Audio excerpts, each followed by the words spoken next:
આંતરરાષ્ટ્રીય બજારમાં ડોલર સામે રૂપિયો સતત નબળો પડી રહ્યો છે, જેના પરિણામે આયાતી ક્રૂડ ઓઇલની કિંમતમાં આપોઆપ કમરતોડ વધારો થઈ ગયો છે. આ વધારાનો ડામ હવે જનતા પર ચંપાય તેવી દ્રઢ શક્યતા છે. ઓઇલ કંપનીઓ તેમની પખવાડિક રિવ્યુ બેઠકમાં પેટ્રોલના દામમાં કિંમતે 1.5 થી 2 રૂપિયાનો ભાવ વધારો ઝીંકી શકે તેવી શક્યતા છે. આ ભાવ વધારો આગામી 48 કલાકમાં ગમે ત્યારે ઝીંકાઈ શકે છે. માત્ર પેટ્રોલ જ નહીં, ડીઝલના ભાવમાં પણ પ્રતિ લીટર 50 પૈસાનો ભાવ વધારો ઝીંકાઈ શકે છે. આમ જનતાએ વધુ એકવાર ભાવ વધારાનો કડવો ડોઝ પીવાની તૈયારી રાખવી પડશે.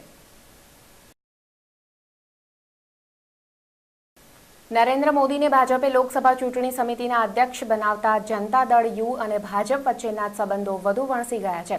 વાત બે પક્ષના છૂટાછેડા સુધી પહોંચી ગઈ છે.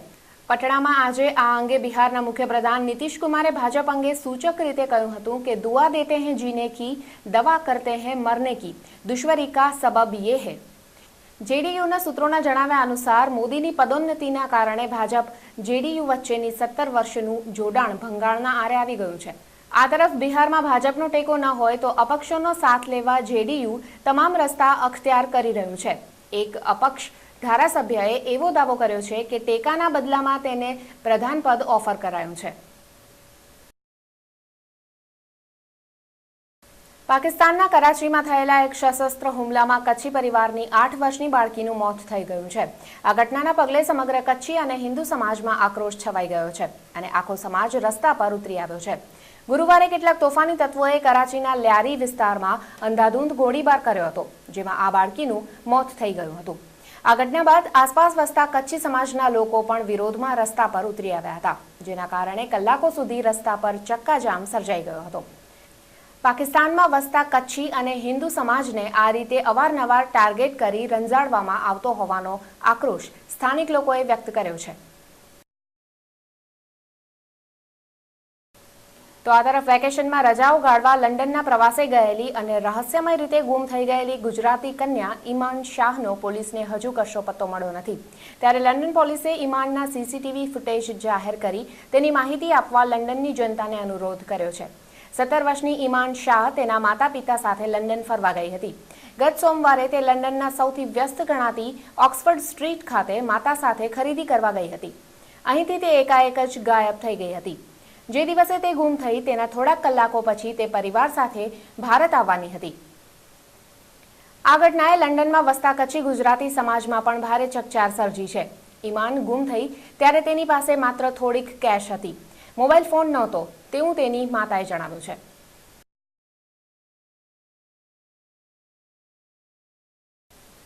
અને બુલેટિનના અંતમાં ફરી એકવાર જોઈ લઈએ આજની હેડલાઇન્સ.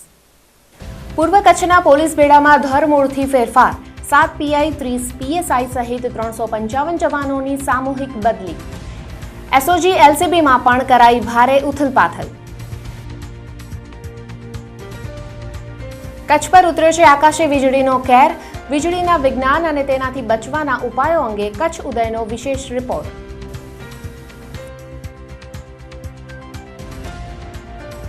ગાંધીધામમાં પીજીવીસીએલ દ્વારા મેગા મેન્ટેનન્સનું આયોજન. 20 ઇજનેર સહિત 140 જણનો કાફલો તમામ 8 ફીડરનું હાથ ધરશે મેન્ટેનન્સ કામ. ફોલ્ટની સમસ્યા પર આવશે કાબુ. અમેરિકાની યેલ યુનિવર્સિટી આયોજિત પાર્લામેન્ટરી લીડરશિપ પ્રોગ્રામ માટે કચ્છના સાંસદ પૂનમબેન જાટની પસંદગી. 19 થી 27 જૂન દરમિયાન ન્યૂયોર્કના પ્રોગ્રામમાં લેશે ભાગ. કચ્છ યુનિવર્સિટીની સેનેટ કોર્ટની ચૂંટણી માટે 38 મુરતિયા ઉતર્યા મેદાને. શનિવારે ફોર્મ ચકાસણી બાદ સ્થિતિ થશે સ્પષ્ટ. તો આ હતા આજના કચ્છ ઉદય ટીવી સમાચાર. ફરીથી ઉપસ્થિત થઈશું આવતીકાલે વધુ સમાચારો સાથે. Have a good night.